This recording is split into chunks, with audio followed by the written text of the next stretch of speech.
Todos hemos sido parte de una o muchas coincidencias en esta tierra, como por ejemplo, el guardabosques Roy Sullivan y las 7 veces que le cayó un rayo en su vida, o las increíbles coincidencias de los gemelos Jim, quienes fueron separados al nacer y no se conocieron durante casi 3 décadas, pero increíblemente les había pasado casi las mismas cosas a cada uno en sus vidas. Pero ahora conocerás la historia de Brett. Así que, la Escuela de Pensamiento Intelectual EPI presenta esta revolución mental urgente y su capítulo número 37 bajo el título La comedia del pan. Revolución mental urgente, la escuela de Mario H. Esto es Revolución Mental Urgente, la escuela de Mario H. Suscríbete a nuestro canal Escuela de Pensamiento Intelectual EPI y búscanos en nuestras redes ahora. Dale a me gusta, comenta este contenido y compártelo con tu gente. Aunque lo de Brett es una auténtica comedia, créeme que para él no lo fue. En el año de 1985 nació un niño. Sus padres no sabían qué nombre ponerle, y lo único que se les ocurrió fue consultar un libro antiguo de nombres que había en su casa, el cual le habían traído a los abuelos de sus abuelos de Egipto, aunque se decía que el libro era macabro. El nombre que escogieron para el niño, según aquel libro, fue Brett.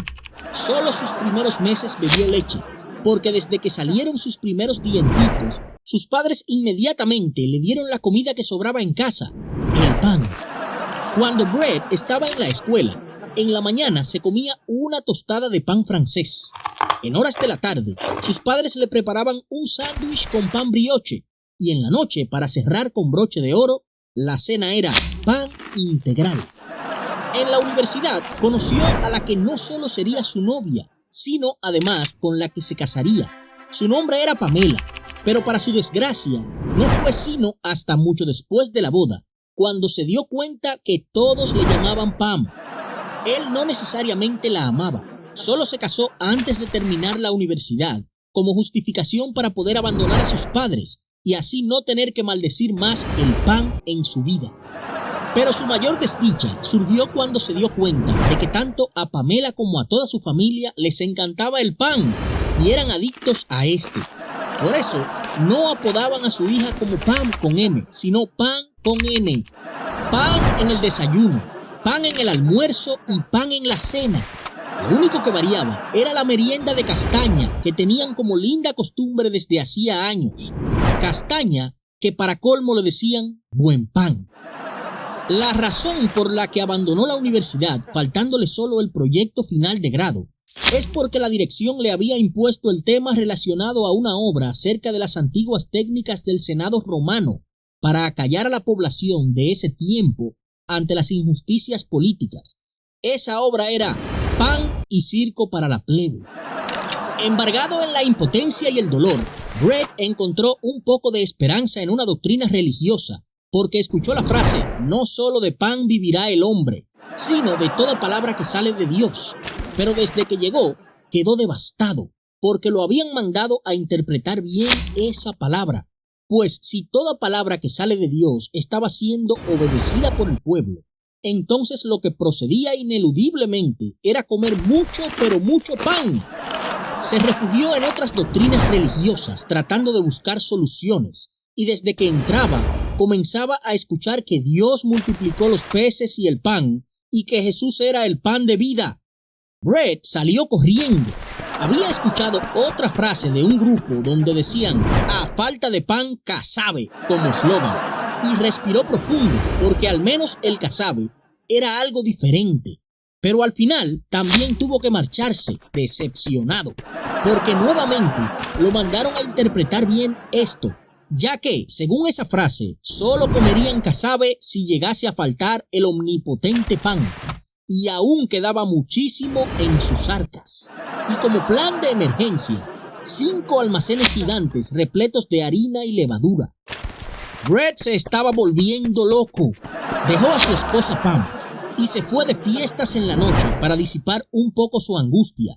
Y lo recibieron con esta canción. Cuando las autos suenan pan, pan, pan, pan, pan, pan, y las pistolas suenan pan, pan, pan. Salió disparado como loco y se metió a otra iglesia con una campana enorme. Y desde que entró, Este fue el mensaje. Danos hoy nuestro pan de cada día. Los últimos minutos de vida de Brett fueron obviamente en un centro psiquiátrico con una camisa de fuerza, donde había pedido a su familia que no le dieran comida, sino solo postre. Y de hecho, ese postre sería el causante de su fatídico deceso tras un infarto fulminante. Es claro que ni siquiera probó ese postre, pues era un pudín de pan. Coincidencialmente, el triste día que harían el acto fúnebre de Brett, había una tormenta muy fuerte en el pueblo. Solo pudieron usar un lugar grande y hábil para esta amarga despedida. De seguro, ya intuirás que los restos de Brett fueron velados en nada más y nada menos que una panadería. En vez de haber letreros de "Te extrañaremos" y "Descansa en paz, Brett", los letreros grandes decían maíz, gluten, centeno y baguette. Pero lo grande no fue ese día, sino al otro día, cuando el espíritu de Brett estaba en medio de todos los que, entre comillas, lamentaban su muerte en el memorial.